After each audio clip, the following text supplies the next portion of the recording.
Here are the top 10 worst Super Nintendo games of all time, according to fans of the SNES and Super Famicom. Number 10 is Draken. Here we have an RPG with intriguing monsters to fight, a 3D overworld, and a day and night cycle that feels straight out of the Elder Scrolls. So what the hell is the problem then? It's a very off-the-wall game, so much so that it's hard to figure out the interface, what you need to be doing, and what's going on in the plot. Specific problems that people mention include certain party members level up faster than others, instant deaths of party members happen too frequently, shopkeepers have to be randomly encountered like enemies, and accidentally stepping in water can be a big crisis in this game. Some people are able to enjoy the game once they finally learn how everything works, but the esoteric nature of it is a barrier to entry for most people.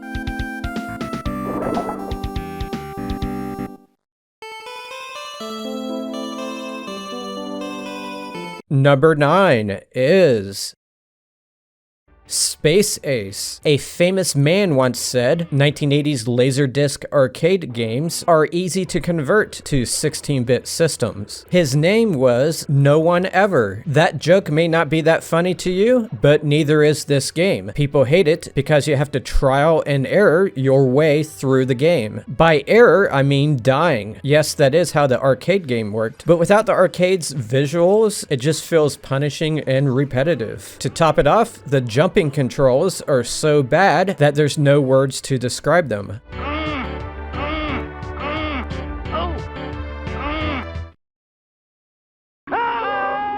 So, how did I come up with this list? I went to various places on the internet where people were talking about the worst games they have ever played on the SNES. I found those conversations on Reddit, on YouTube, and on gaming message boards. I also asked my own YouTube audience for their input. I recorded the games being mentioned in all those places, put them in a spreadsheet, and after accumulating around 700 entries, I did some analysis and came up with the ranked list you are seeing today. I did all the work manually without the use of AI, and I am not an AI voiceover. If you don't believe me, go back and watch some of my older videos where I'm in front of the camera pretty much the whole time. My own opinions did not factor into the game rankings. I am just the messenger telling you what the data says. However, I did insert my opinions about these games into the script here because I have personal experience with some of them. I do realize that some of you actually like some of the games I'm showing you today. That's okay, your opinion is valid. I just encourage people to enjoy the video, but maybe hit the like button right now before I make you angry. Number 8 is Captain Novolin. This looks like the kind of game you'd see Bart Simpson playing on The Simpsons. It was created to educate kids with diabetes about diabetes. The main goal of the game is to keep your blood sugar at safe levels. You have to collect good foods, but not too many of the good foods, while avoiding the enemies, which represent the bad foods, like donuts, cookies, and flying vaginas. There's also people who give you diabetes pointers, pun intended, and there's some quizzes thrown in. It's all a very noble cause, but unfortunately, the controls derail the entire game. I found myself accidentally eating food I didn't intend to eat, and getting killed by enemies because I couldn't do the jumping properly.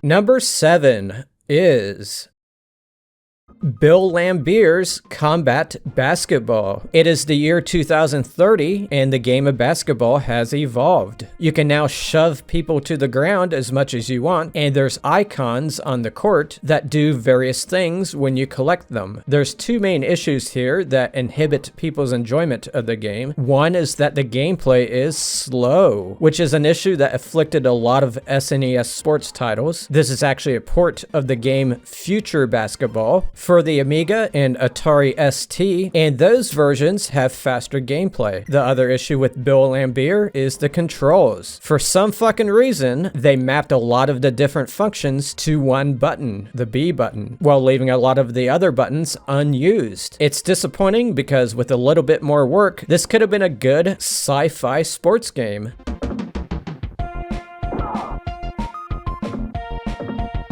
Number 6 is The Rocketeer. The first stage to this one is one of the worst first stages ever, where you have to win a race using a small window at the bottom of the screen. The controls are partially inverted, and the opponents are seemingly much faster than you. It's boring, and most people will lose again and again until they realize you can win easily by holding left on the D-pad for most of the race. Once you do beat it, you have to go through the race a second time. From there on, the game shifts to different modes of play, including one where you gotta move a cursor around the screen, shooting low-res enemies. I saw this guy on YouTube who described this game perfectly. He called it a shitload of fuck. I think his name was RGT85. Number 5 is Rise of the Robots. There's not much to say here. It's just a lame fighting game with hardly any strategic elements to it. It was hyped up in the magazines ahead of its multi-platform release, but it flopped. Apparently, they had to spend so many resources getting the nice-looking graphics to run that they didn't have enough left for the fighting engine.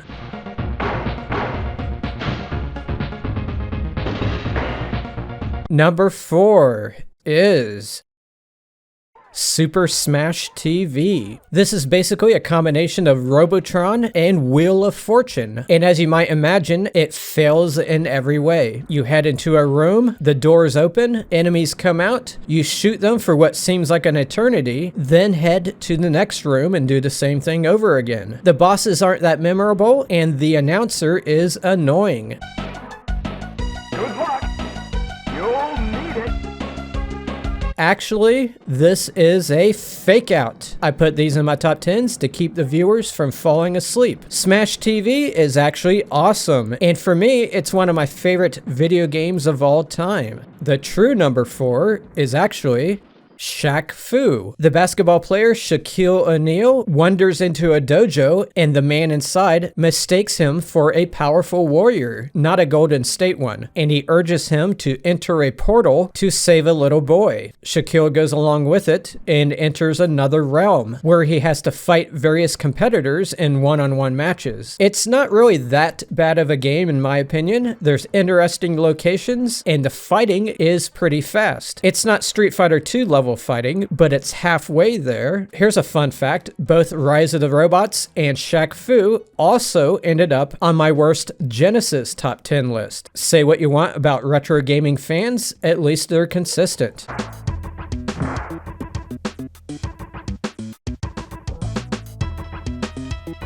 Number 3 is Batman Forever. They really messed up on this one. They made a side-scrolling game, but made the controls similar to fighting games. Look at how messy the control description from the manual looks. And you know what? They actually left out some details on this page. Needless to say, it makes everything you need to do more complicated than it needs to be. I had to consult a walkthrough just to get 2 minutes of gameplay recorded. What's sad is that the graphics aren't that bad. If they just would have went with normal controls, this probably would have been a decent game. Before we get to numbers 2 and 1, let's go over some dishonorable mentions. These are games that barely missed being in the top 10. I'm just going to read them off in no particular order. Race driving. The Wizard of Oz. Mario is Missing.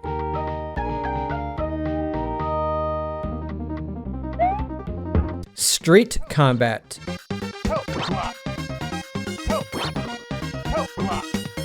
Lester the Unlikely.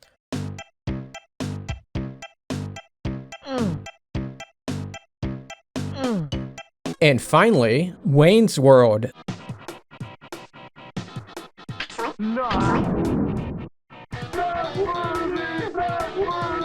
And here are some honorable mentions. These are games that barely missed being in the dishonorable mentions.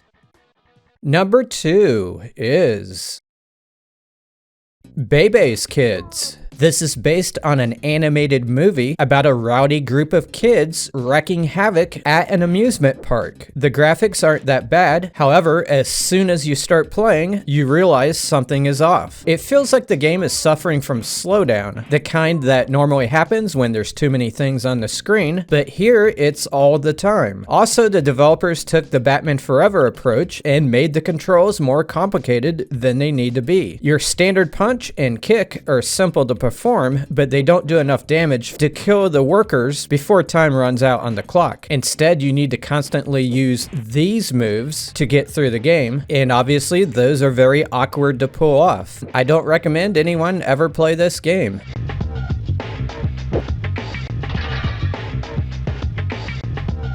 And finally, number 1 is Pit Fighter. You choose a character, enter the arena, smash a bunch of buttons, and then die within a minute. That's the entire gameplay loop for most people who play this. It seems like a prototype of a game that is only halfway finished. The Genesis version, which is not the greatest game in the world, is still leagues better than this one, with gameplay that's more functional and more characters from the original arcade game. If I ever make a video covering the 10 worst video games of all time, this SNES Pit Fighter has a chance of making that list. Speaking of lists, I have over 30 of them on this channel, so be sure to check those out. I'll see you next time.